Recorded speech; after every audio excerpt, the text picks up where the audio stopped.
একদম নববধূ প্রথম দেখায় তাকে চোখ চোখ টিপে দেয়, সে চিৎকার করে বলে আমি তো শেষ।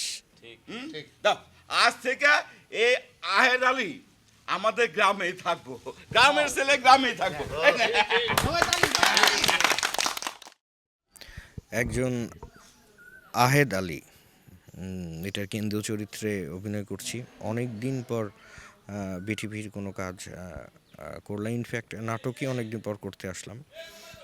ভালো লাগছে কাজটা করে, আরাম পাচ্ছি। আর আহেদ আলী খুব একটা ইন্টারেস্টিং স্টোরি, সব কিছু মিলিয়ে স্টোরিটা আমাকে স্পর্শ করেছে বলে কাজটা করতে এসেছি।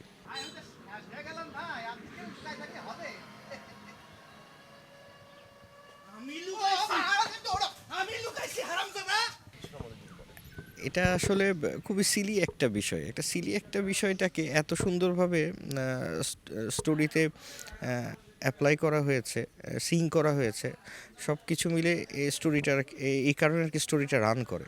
খুব ছোট্ট একটা বিষয়, আহেদ আলী বিয়ে করতে যায়, একদম নববধূ প্রথম দেখায় তাকে চোখ চোখ টিপে দেয়, সে চিৎকার করে বলে আমি তো শেষ।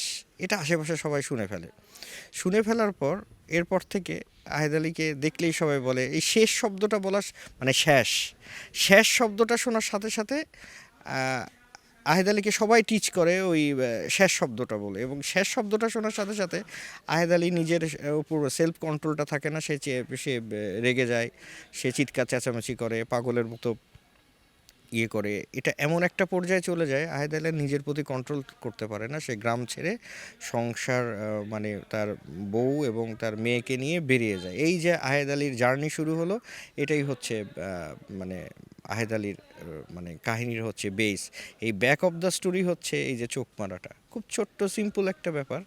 এটা আসলে এমন করে আহেদ আলীর ব্যক্তি মানসিকতা বা ব্যক্তি মননের সাথে বিষয়টাকে জড়িয়ে যায়, যেটাকে কন্ট্রোল করতে পারে না আহেদ আলী। তারপরে আহেদ আলীর একটা জার্নি শুরু হয় এবং এই জার্নিটা একটা অভাবনীয় একটা সাকসেসের মধ্যে দিয়ে শেষ হয় আর কি।